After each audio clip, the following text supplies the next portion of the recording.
argument for saying why we don't actually experience many, many universes at once. What's your view on the many? Yeah, I mean, I think it's what you were describing. I mean, it's basically just going all in on the Schrodinger equation, saying, okay, we've got this beautiful equation that applies to the atomic world.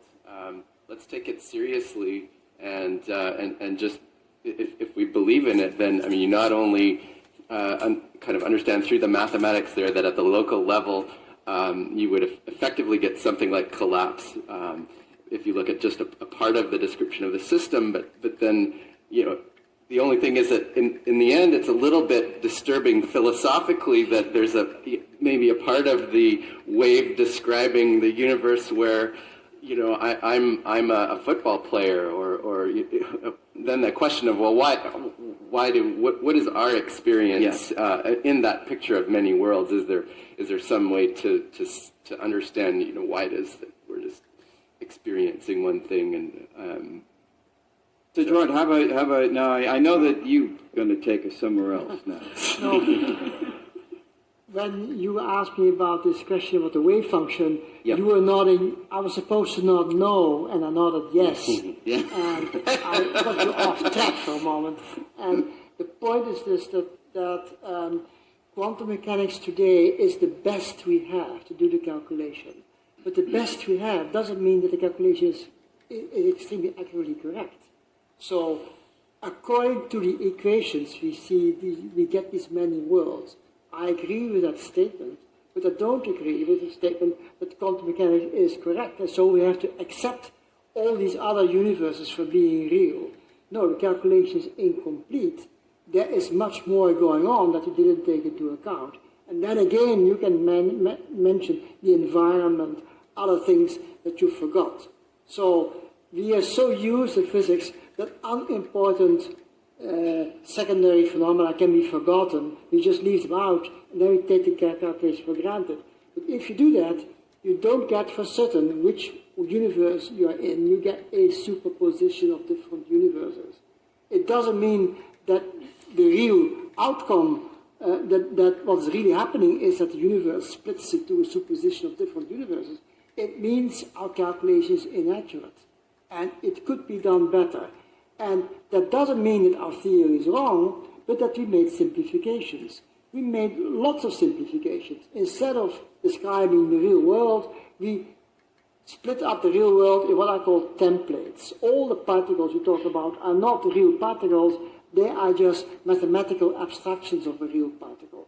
We use that because it's the best we can do, which is perfect. It's by far the best we can do. So in practice, that is just fine. But you just have to be careful in interpreting your result. The result does not mean that the universe splits in many other universes. The result means, yes, this answer is the best answer you could get. Now look at the amplitude of these universes that you get out. The one with the biggest amplitude is most likely the rightest answer. But all the other answers could be correct or could be wrong if we add more details, which we are unable to do. Because those details today, and perhaps also tomorrow, we'll be unable to do it exactly, precisely, correctly.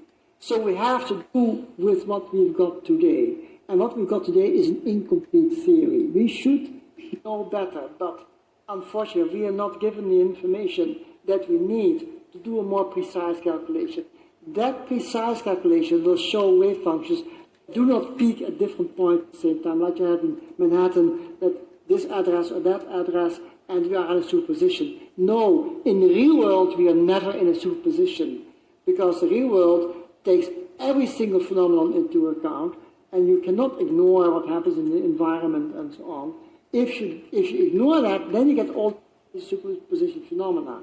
If you do the calculation with infinite precision, which nobody can do, if you take everything that happens in this room and way beyond, and take everything into account, you would find a wave function which doesn't do that. You would find one which peaks only at the right answer and it gives a zero at the wrong answer. Now this view... But the theory is so unstable that the most minute incorrectness in your calculation gives you these phony signals that But say maybe the universe went this, maybe the universe did that, maybe it did that.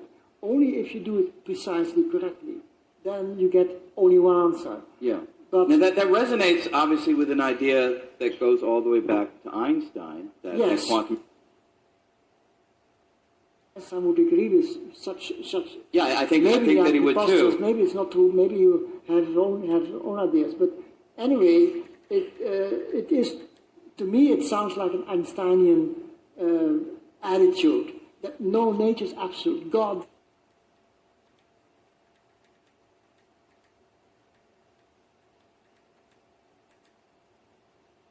Something called quantum entanglement. So this is an idea that has a long history in physics that would not.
Who is this? The Marquis de Gramont. Challenge him to single combat. We're to lose. It's a way out. I don't sit at the table. Your family does. Please pray for me.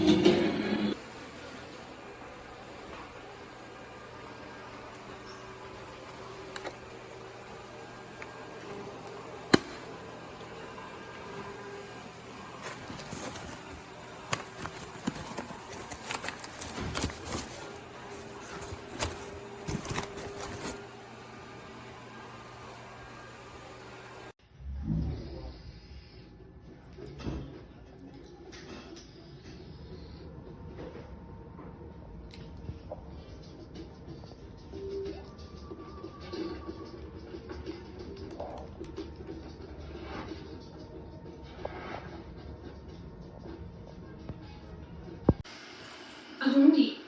Rumbo al Polo Norte, claro. Este es el Expreso Polar. ¿Al Polo Norte? Ah, entiendo. Sujeta esto. This is the projector projecting a picture on my gray wall. It's very bright, very clear. I can't wait to try it on the actual screen with a movie. We set up our projector today. It was super simple, straight on the wall. The quality is excellent. The light is on, it's a little hard to see, super clear, super sharp.